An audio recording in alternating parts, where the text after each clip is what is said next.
ভারত বাংলাদেশের উপরে নতুন করে নতুন নিষেধাজ্ঞা জারি করেছে এবং ক্রমেই ভারতের এই সিদ্ধান্তগুলো বাংলাদেশের অর্থনীতির জন্য মারাত্মক ঝুঁকির ব্যাপার হতে চলেছে। শুধুমাত্র অর্থনীতির জন্যই নয়, ভারত আরেকটা নতুন সিদ্ধান্তের দিকে যাচ্ছে, সেটা হচ্ছে 2026 সালে গঙ্গা চুক্তির মেয়াদ শেষ হয়ে যাবে। এরপরে ভারত সেই চুক্তি নতুন করে নবায়ন নাও করতে পারে। যদি করে তাহলে নতুনভাবে নতুন সংশোধিত চুক্তির দিকে ছাড়া ভারত পুরাতন চুক্তির ব্যাপারে তাদের আগ্রহ নেই, এমনটা স্পষ্টভাবে ঘোষণা দিয়ে দিয়েছে।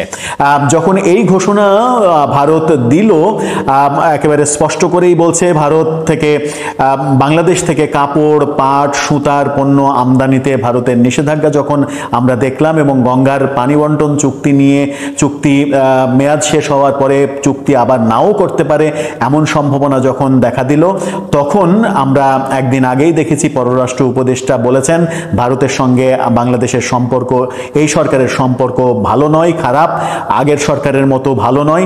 আমরা চেষ্টা করছি সম্পর্ক রিঅর্গানাইজ করার জন্য, পুনঃস্থাপনের জন্য। সেই চেষ্টা যখন বাংলাদেশ থেকে করা হচ্ছে, তখন ভারতের এই সিদ্ধান্ত এক ধরনের বার্তা দিল কিনা, এক ধরনের মানে হুমকি দিল কিনা, সেই আলোচনা করার চেষ্টা করবো এই ভিডিওতে। থাকবেন। বলছিলাম ভারত বাংলাদেশের উপরে নতুন নিষেধাজ্ঞা জারি করেছে। সংবাদের শিরোনামটা আপনারা দেখে নিতে পারেন। সেখানে বলা হচ্ছে বাংলাদেশ থেকে কাপড়, পাট, সুতার পণ্য আমদানিতে ভারতের নিষেধাজ্ঞা। আরেকটা শিরোনাম আপনারা দেখে নিতে পারেন, সেটা হচ্ছে যেখানে বলা হচ্ছে বাংলাদেশের সঙ্গে গঙ্গা চুক্তি সংশোধন করতে চায় ভারত। আর সেখানে একটা সম্ভাবনাও দেখা দিয়েছে যে গঙ্গা চুক্তি সংশোধন নাকি বাতিল করতে চায়। প্রথমে আসি বাংলাদেশ থেকে কাপড়, পাট, সুতার পণ্য আমদানিতে ভারতের নিষেধাজ্ঞা। কি বলছে তারা? নিজেদের স্থল বন্দর দিয়ে বাংলাদেশের বোনা কাপড়, পাট ও সুতার পণ্য আমদানিতে নিষেধাজ্ঞা দিয়েছে ভারত। শুক্রবার ভারতের বৈদেশিক বাণিজ্য অধিদপ্তরের মহাপরিচালক এক বিবৃতিতে এই তথ্য জানিয়েছেন। এমনটা নিশ্চিত করেছে Times of India. Times of ইন্ডিয়ার খবরে এমনটা বলা হয়েছে। এতে বলা হচ্ছে বাংলাদেশ ভারত সীমান্তে স্থল বন্দর দিয়ে বাংলাদেশ থেকে কোনো পণ্য আমদানি হবে না। বাংলাদেশ থেকে স্থলবন্দর দিয়ে কোনো পণ্য ভারত আমদানি করবে না। এর চাইতে ভয়াবহ তথ্য আর হতে পারে? এরপরে বলা হচ্ছে শুধু নাহবা সেবা সমুদ্র বন্দর দিয়ে নির্দিষ্ট কিছু পণ্য আমদানি করা যাবে, এমনটা তারা বলছে। এর মধ্যে পাটজাত পণ্য, একাধিক ভাঁজের বোনা কাপড়, একক শন সুতা, পাটের একক সুতা, ব্লিচ না করা পাটের বোনা কাপড়, শুধুমাত্র সমুদ্র বন্দর দিয়ে এই পণ্যগুলো তারা আমদানি করবে। কিন্তু ভারত বাংলাদেশের যে স্থল বন্দর, সেই স্থল বন্দর দিয়ে ভারত আগামীতে কোনো ধরনের কোনো পণ্য আমদানি করবে না। ভয়াবহ রকমের খবর দিয়েছে টাইমস অফ ইন্ডিয়া। এই খবর যখন ভারত দিয়েছে, তখন গঙ্গা চুক্তি বিষয়ে কি বলছে তারা, চলুন সেটা জেনে নেওয়া যাক। সেখানে ভারতীয় গণমাধ্যম থেকে যেটা নিশ্চিত করা হচ্ছে, সেটা বাংলাদেশের যুগান্তরও নিশ্চিত করেছে। পাকিস্তানের সঙ্গে সিন্ধু নদী চুক্তি স্থগিত করার পর এবার বাংলাদেশের সঙ্গে গঙ্গার পানি বন্টন সংক্রান্ত ঐতিহাসিক চুক্তিটি পুনর্বিবেচনা বা সংশোধনের বিভিন্ন প্রকল্প বিবেচনা করছে ভারত। ইকোনমিক্স টাইমস এই খবরটা নিশ্চিত করেছে। অর্থাৎ পুনর্বিবেচনা অথবা বাতিল যে কোনো কিছু হতে পারে গঙ্গা চুক্তির ব্যাপারে, সেই ব্যাপারে ভাবছে ভারতীয় কর্তৃপক্ষ। 1996 সালে স্বাক্ষরিত হয়েছিল গঙ্গা পানি চুক্তি, যার মেয়াদ 26 সালে শেষ হয়ে যাবে। অর্থাৎ স্বাক্ষরের 3 দশক পরে এই চুক্তির মেয়াদ শেষ হবে। এই চুক্তি নবায়নের জন্য দুই দেশের সম্মতি প্রয়োজন হলেও ভারত এখন চাইছে নতুন ধরনের চুক্তি। হয় নতুন ধরনের চুক্তি হবে, আগের চুক্তি বলবৎ থাকবে না, অথবা চুক্তি বাতিল হবে। এই চুক্তিটি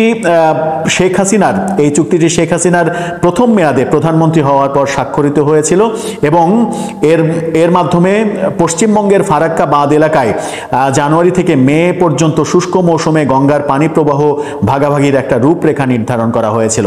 1996 সালে যখন শেখ হাসিনা সরকার প্রথমবার ক্ষমতায় আসে, তখন এই চুক্তিটা করা হয়েছিল। সূত্রগুলো বলছে বর্তমান চুক্তির আলোকে পশ্চিমবঙ্গ ও বাংলাদেশ উভয়ের মধ্যে পানির ভারসাম্য রক্ষায় নতুন করে ভাবার প্রয়োজন রয়েছে।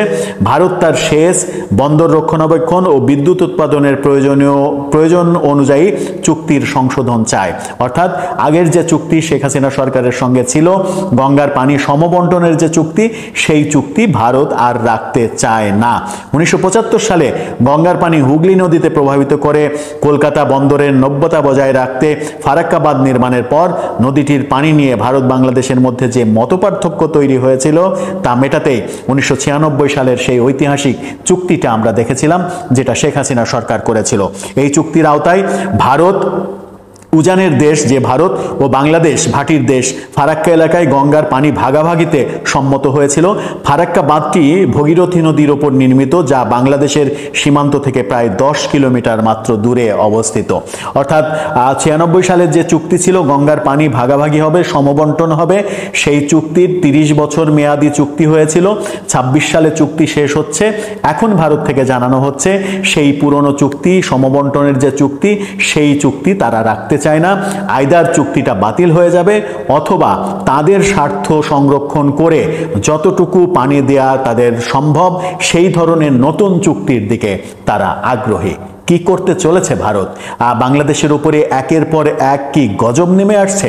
এদিকে বাংলাদেশ সরকার ভারতের সঙ্গে সম্পর্ক উন্নয়নের কোনো চেষ্টা দৃশ্যত করছে, এরকম কোনো পদক্ষেপ এখন পর্যন্ত দেখিনি।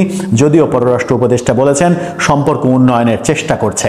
সম্পর্ক উন্নয়নের চেষ্টা করছে সরকার থেকে যখন পররাষ্ট্র উপদেষ্টা বলেন, তখন আবার আমরা দেখি সরকারের বিভিন্ন উপদেষ্টারা ভারত বিদ্বেষী নানা ধরনের কথা বলেন। প্রধান উপদেষ্টা স্বয়ং ভারত বিদ্বেষী নানা ধরনের কথা বলেন, এবং ভারতীয় সর্বশেষ যে প্রধান উপদেষ্টার পদত্যাগের যে প্রসঙ্গটা ছিল, পদত্যাগ প্রসঙ্গ নিয়ে যখন রাজনৈতিক দলগুলোর সঙ্গে আলাপ করেন, তখন তিনি রাজনৈতিক দলগুলোর সঙ্গে আলাপে ভারতীয় আধিপত্যবাদ বিস্তারের অভিযোগও করেছিলেন, যে ভারত বাংলাদেশের উপরে আধিপত্যবাদ বিস্তার করতে চাইছে। এই ধরনের মন্তব্য প্রকাশ্যে করা, যে আরেকটা দেশের সঙ্গে সুসম্পর্ক একেবারে নিজের হাতে শেষ করে দেয়া, সেই সচেতনতাটা সরকারের আদৌ আছে কিনা সেটা একটা বড় ব্যাপার। এই যে স্থলবন্দরে আমদানি নিষিদ্ধ করে দিল ভারত, গঙ্গা চুক্তি এখন যদি বাতিল করে দেয়, তাহলে কোন পথে এগোবে ভারত বাংলাদেশের সম্পর্ক? দর্শক, আপনার কি মনে হয়? আপনার মতামত জানিয়ে লিখতে পারেন।